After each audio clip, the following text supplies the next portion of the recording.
Good morning class. आज हम पढ़ेंगे फर्टिलाइजेशन के बारे में। ये क्लास +2 का टॉपिक है। सबसे पहले देखिए डेफिनेशन, जो फर्टिलाइजेशन है वो क्या होती है। हम सिंपल लैंग्वेज में बोल सकते हैं इट इज़ द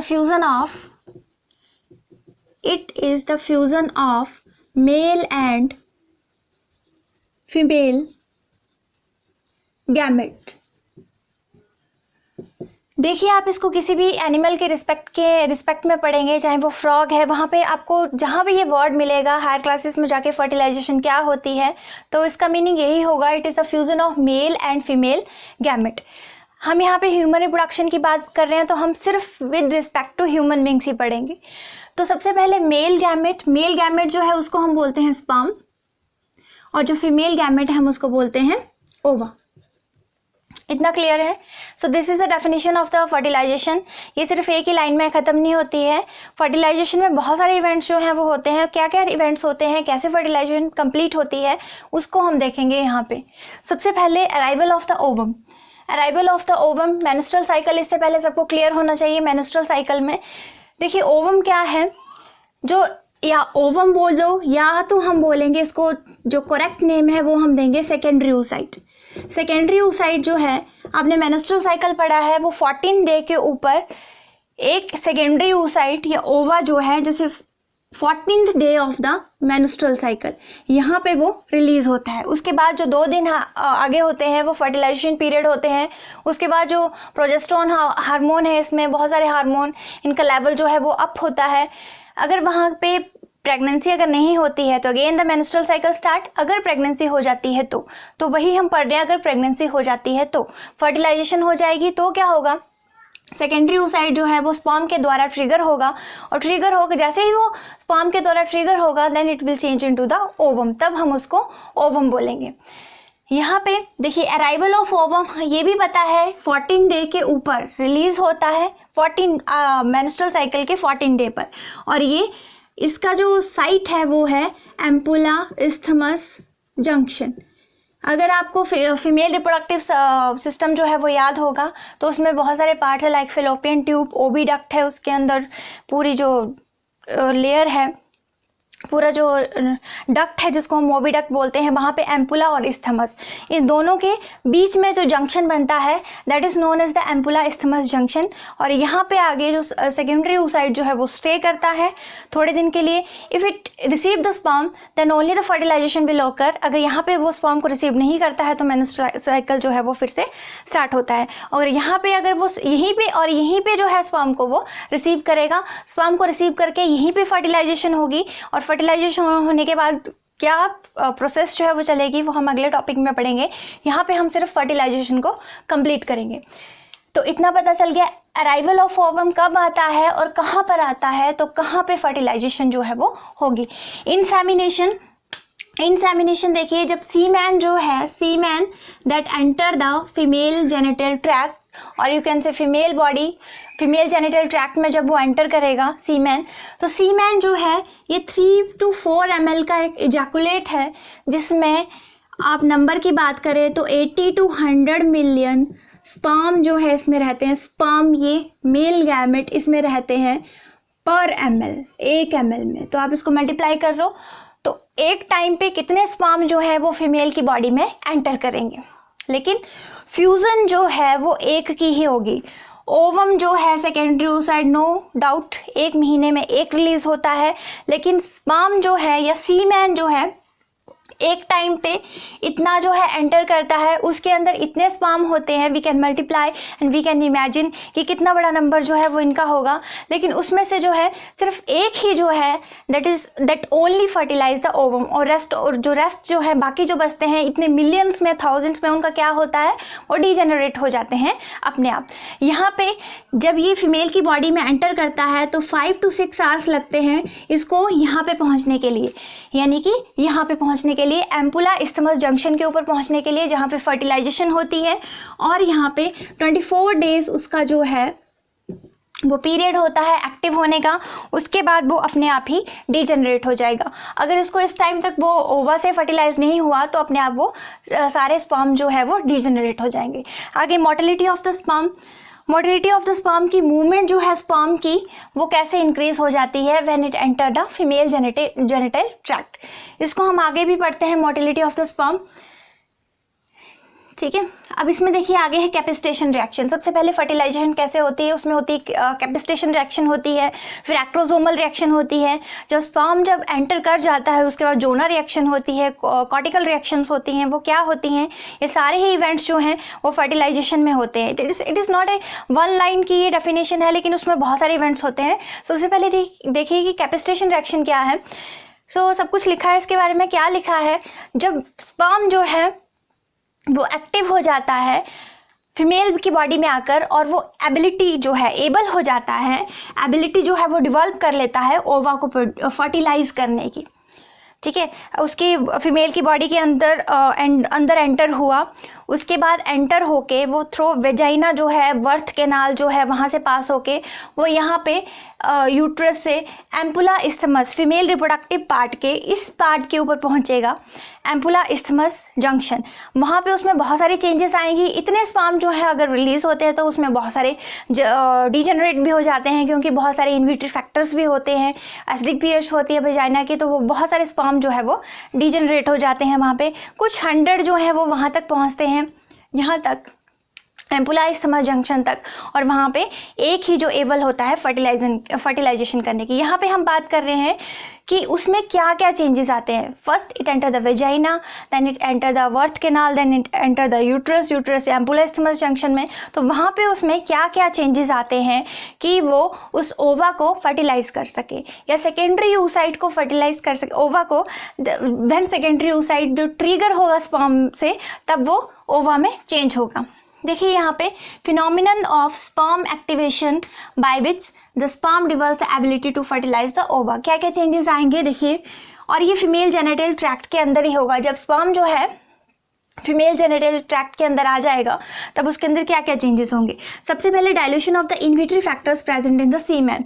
जो भी सीमैन के अंदर जितने भी इन्विटरी मैंने एंजाइम्स के केस में भी बताया था, जो रोकने वाले फैक्टर्स होंगे, जो भी इसको रोकते हैं टू फर्टिलाइज विद द ओवा, वो उनको क्या करेगा, उनको डाइल्यूट कर देगा, उनको डिसॉल्व कर देगा, या उनको डीजनरेट कर देगा, क्योंकि उसको फर्टिलाइज होना है ओवा के साथ। और washing of the cholesterol vesicles covering the sperm head. यहाँ पे जो स्पर्म हेड, अगर आपने स्पर्म का स्ट्रक्चर आपको याद होगा तो इस तरह से होता है। उसका हेड यहाँ पे न्यूक्लियस, और यहाँ पे मिडल पीस जैसा स्ट्रक्चर होता है, और इसकी एक टेल होती है स्पर्म की। तो यहाँ पे इसके हेड के अंदर जितने भी कोलेस्ट्रॉल वेसिकल्स प्रेजेंट हैं उनको भी ये डिसॉल्व करेगा। और सबसे इम्पॉर्टेंट चीज़ यहाँ पे कैल्शियम की एंट्री होगी स्पर्म के अंदर। कैल्शियम की एंट्री होने की वजह से क्या होगा, इसकी जो स्लो मूवमेंट है स्पर्म की वो फास्ट मूवमेंट में चेंज हो जाएगी। स्लो मूवमेंट जो है वो फास्ट मूवमेंट में चेंज हो जाएगी after the entry of the calcium ion. Competitive exam में बहुत सारे ऑप्शन होंगे, कैल्शियम, मैग्नीशियम, मैंगनीज, इस तरह से आप सोचोगे केमिस्ट्री कहाँ से आओगी, लेकिन इसका जो राइट आंसर है वो होगा कैल्शियम। कैल्शियम जो है वो यहाँ पे हेल्प करता है स्पर्म को मूव करने के लिए। It increases the motility of the sperm, it increases the movement of the sperm. Slow movement, पहले स्लो मूव कर रहा था, जैसे ही उसके अंदर जो है कैल्शियम एंटर होगा वो एकदम से फास्ट मूव करने लग जाएगा। नेक्स्ट देखिए, कैपिस्टेशन रिएक्शन के बाद आएगी हमारे पास एक्रोसोमल रिएक्शन।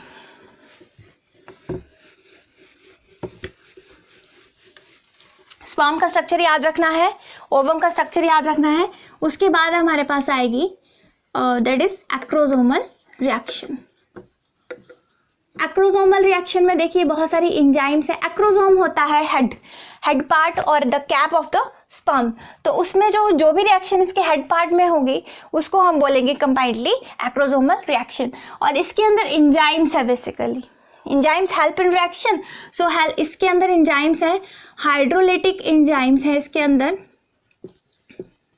और इसको हम स्पर्म लाइसिन भी बोलते हैं। स्पर्म लाइसिन, स्पर्म को तोड़ने वाली मतलब स्पर्म को तो फर्टिलाइज होना है, लेकिन इसके अंदर जो भी इन्विटरी फैक्टर्स हैं, इसके अंदर जो भी चीज़ें हैं जो इसको फर्टिलाइज का होने से रोक रही हैं, वो क्या करेगा, इसको ब्रेक डाउन करेंगी ये एंजाइम्स। सबसे पहले जो एंजाइम है वो है हाइलेरोनिडेज एंजाइम।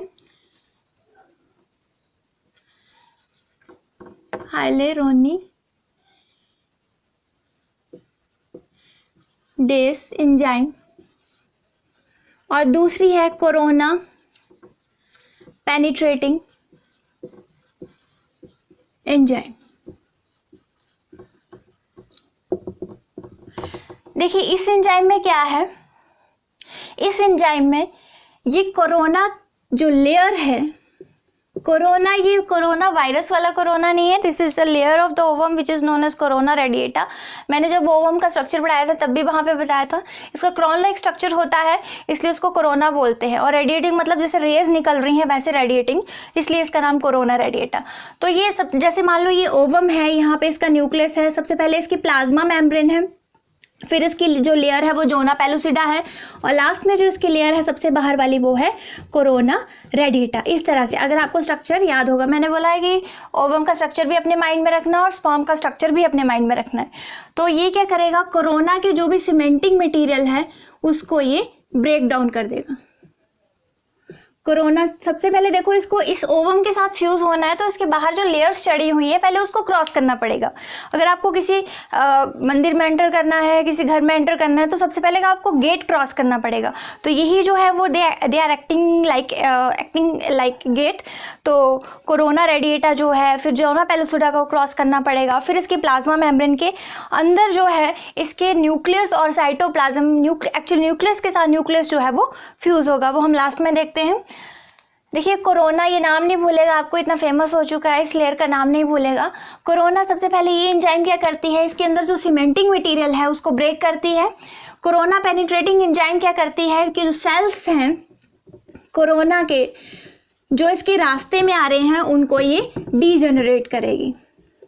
जैसे मान लो यहाँ से स्पर्म ने एंट्री मारी, सबसे पहले इसके बीच में जो सीमेंटिंग मटेरियल है, सीमेंटिंग मतलब जो विच एक्ट एज सीमेंट, जो उसको बाइंड करने का काम करता है, पहले वो उसको ब्रेक करेगी।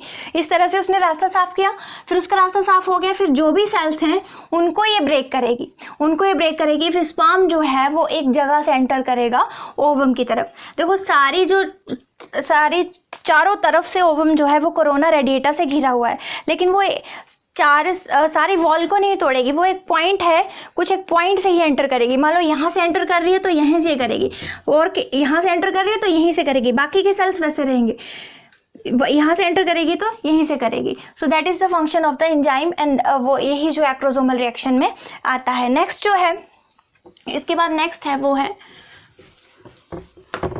एक्रोसोमल रिएक्शन के बाद दैट इज कंपैटिबिलिटी रिएक्शन।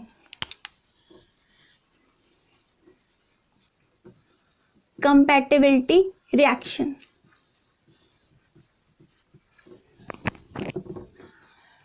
ये जो कंपैटिबिलिटी वर्ड है ये आपने और भी कहीं सुना होगा, जैसे हम कंपैटिबल ब्लड ग्रुप कंपैटिबिलिटी की बात करते हैं, मतलब हम मैच करते हैं। अगर वो मैच नहीं कर रहा है, जैसे ब्लड किसी का ए पॉजिटिव है तो उसको ए पॉजिटिव ही चढ़ेगा, अगर वो मैच नहीं कर रहा है इट मीन्स वो कंपैटिबल नहीं है।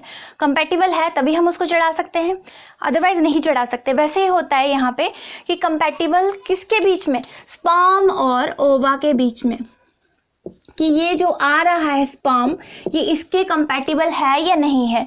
स्पर्म जो है ये ह्यूमन बींग्स का है, तो ओवा भी जो है वो ह्यूमन बींग्स का होना चाहिए, तभी रिएक्शन होगी, अदरवाइज रिएक्शन नहीं होगी। यहाँ पे देखिए, अगर स्पर्म जो है वो किसी और एनिमल का है, ओवा ह्यूमन बींग्स का है, तो वहाँ पे रिएक्शन नहीं होगी। ये जो है वो किसी और एनिमल का है ओवा, स्पर्म जो है ह्यूमन बींग्स का, तब रिएक्शन नहीं होगी। तो कंपैटिबिलिटी बहुत ज़रूरी है। एक चीज़ हमने और कहीं पढ़ी है, हमने प्लांट रिप्रोडक्शन में पढ़ी है, जैसे पॉलन ग्रेन जो हैं वो डस्ट होते हैं स्टिग्मा के ऊपर, तो स्टिग्मा भी उनको पहले पहचानती है, वहाँ पे भी कंपैटिबल रिएक्शन चलती है। अगर वो किसी और प्लांट के हैं तो वहाँ पे रिएक्शन नहीं होगा। वैसे ही यहाँ पे है कंपैटिबिलिटी रिएक्शन नहीं होगा। और हमें क्या पढ़ना है इसमें, देखिए जो ये जो है कंपैटिबल जो है वो स्पेशल तरह के प्रोटीन्स जो हैं वो काम में लगाए हुए हैं ये पहचानने के लिए कि ह्यूमन, जैसे ह्यूमन बींग्स का ओवा है तो ह्यूमन बींग का स्पर्म है कि नहीं है। तो स्पेशल प्रोटीन्स जो हैं वो लगाए हुए हैं, जैसे फर्टिलाइजिंग प्रोटीन जो है, ये आपको याद रखना है ना, फर्टिलाइजिंग प्रोटीन जो है वो ओवा के अंदर होता है और एंटी फर्टिलाइजिंग जो है वो स्पर्म के अंदर होता है। इन दो प्रोटीन्स का काम है कि कंपैटिबिलिटी जो है उसको चेक करने का। नेक्स्ट जो है और यहाँ पे जब वो ट्रिगर होता है स्पर्म के थ्रू सेकेंडरी oocyte, तब वो यहाँ पे एक फर्टिलाइजेशन कोन जो है वो कंपैटिबिलिटी रिएक्शन चेक होने के बाद, जैसे मान लो ये ओवम है और यहाँ पे स्पर्म एंटर किया, तो यहाँ पे ये एक फर्टिलाइजेशन कोन जो है वो डिवेल्प करता है इस तरह से। जिस भी रीजन में स्पर्म एंट्री करेगा उसी पॉइंट पे ये फर्टिलाइजेशन कोन जो है वो डिवेल्प होगा। So this is the fertilisation cone और कोन ऑफ रिसेप्शन। ये भी नाम जो है वो याद रखना बहुत ज़रूरी है। यहाँ पे कुछ नहीं है, स्टोरी समझनी है, बस आपको नाम नहीं भूलने चाहिए। नाम नहीं भूलेंगे फिर आपको याद हो जाएगा। देखिए यहाँ पे कंपैटिबिलिटी रिएक्शन हो गया, फिर इसके बाद क्या होगा, फर्टिलाइजेशन कोन उसने डिवेल्प कर लिया। अब जो है वो एंट्री होगी स्पर्म की, और उसके बाद भी कुछ चेंजेस आएंगे और लास्ट में जो न्यूक्लियस है वो फ्यूज़ करेंगे जाके। तो एंट्री ऑफ स्पर्म, स्पर्म की एंट्री होगी मेल गैमेट की। तो यहाँ पे उसका जो टेल को छोड़ के बाकी जो पूरा पोर्शन है वो ओवम के अंदर एंटर करेगा।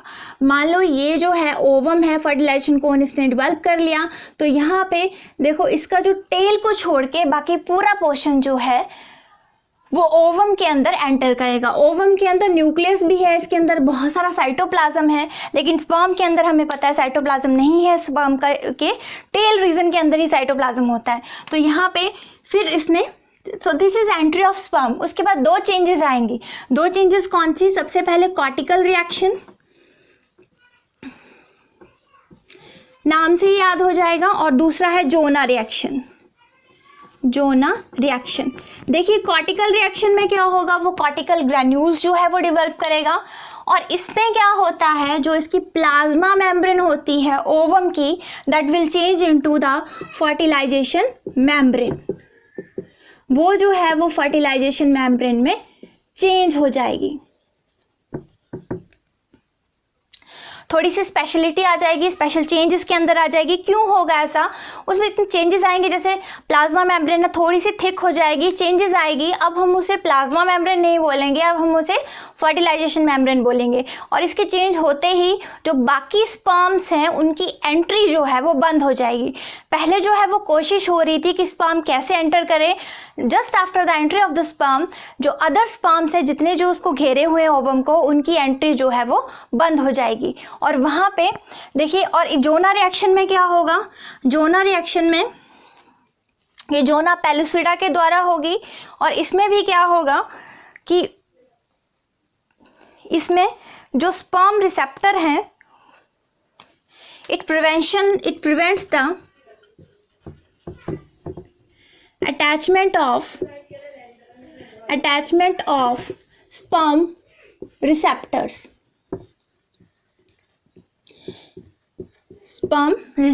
prevents the attachment of sperm receptor। कुछ केमिकल्स जो हैं वो ओवा के द्वारा या इस ओवम के द्वारा ही बोल सकते हो आप, ओवा के अंदर जो जोना पेलुसिडा लेयर है उसके द्वारा ये सिक्रीट होगी, सिक्रीटेड बाय ओवम। तो इससे क्या होगा, दोनों का रिजल्ट एक ही है, अलग अलग चीज़ें हो रही हैं लेकिन दोनों का रिजल्ट एक ही है कि वो अदर स्पर्म की जो एंट्री है उसको वो बंद कर देगी। जैसे plasma membrane develop into fertilisation cone, क्योंकि एक को ही एंटर होना है। जब आप मास्टर्स में जाएंगे तब भी आपको वहाँ पे क्वेश्चन आएगा कि एक ही स्पर्म क्यों एंटर होता है, तो उसके बहुत सारे रीज़न है, क्योंकि वो एक्चुअली ओवा के अंदर जो स्पेस है इतना थोड़ा सा होता है कि वहाँ पे एक ही स्पर्म जो है वो एंटर कर सके, क्योंकि फर्टिलाइजेशन होने के लिए एक ही स्पर्म की ज़रूरत है। और बाकी जो है उनका क्या होता है, कुछ पहले ही डिजेनरेट होके रास्ते में, कुछ वहाँ जाके डिजेनरेट हो जाएंगे अपने आप ही, क्योंकि उसकी लाइफ साइकिल 24 आवर्स की है, उसके बाद वो अपने आप ही डिजेनरेट हो जाएंगे। यहाँ पे भी it prevents the attachment of sperm receptor. पहले स्पर्म रिसेप्टर थे उसके अंदर कि स्पर्म को रिसीव करने के लिए, अब ये स्पर्म रिसेप्टर जो है वो बंद हो जाएंगे, क्योंकि एक स्पर्म की एंट्री हो चुकी है। और ये पॉलीस्पर्मी से भी बचाती है कि बहुत सारे स्पर्म जो है वो फर्टिलाइज ना हो जाए। लास्ट में देखिए, लास्ट में क्या होगा, एंट्री स्पर्म की होगी, अब लास्ट में होगा कैरियोगैमी। लास्ट में होती है karyogamy. Karyogamy, karyon means nucleus, gamy में फ्यूजन उनका। तो अब क्या होगा, देखो रिसेप्शन कोन उसने डेवलप कर लिया है, बाकी स्पर्म की एंट्री बंद होगी है। एक जो है स्पर्म एंटर हो चुका है टेल रीजन को छोड़ के, हेड नेक मिडल पीस, ये 3 चीज़ें अंदर एंटर हो चुकी हैं। इसका न्यूक्लियस यहाँ पे चला गया और इसका न्यूक्लियस, दोनों के न्यूक्लियस आपस में फ्यूज हो गए हैं। ये इसका क्रोमोसोम नंबर 23, ह्यूमन बींग्स की बात करें इसका number 23 chromosome, and it will soon it will develop into the first ovum and then zygote. Zygote क्या होता है, डिप्लॉइड होता है। गैमेट्स हमेशा हैप्लॉइड होते हैं हमें पता है, और जो जाइगोट जो बनता है वो हमेशा डिप्लॉइड होता है। अब सून जाइगोट की जो क्लीवेज होगी वो हम नेक्स्ट वीडियो में पढ़ेंगे। ठीक है, यहाँ तक इतना। Thank you class.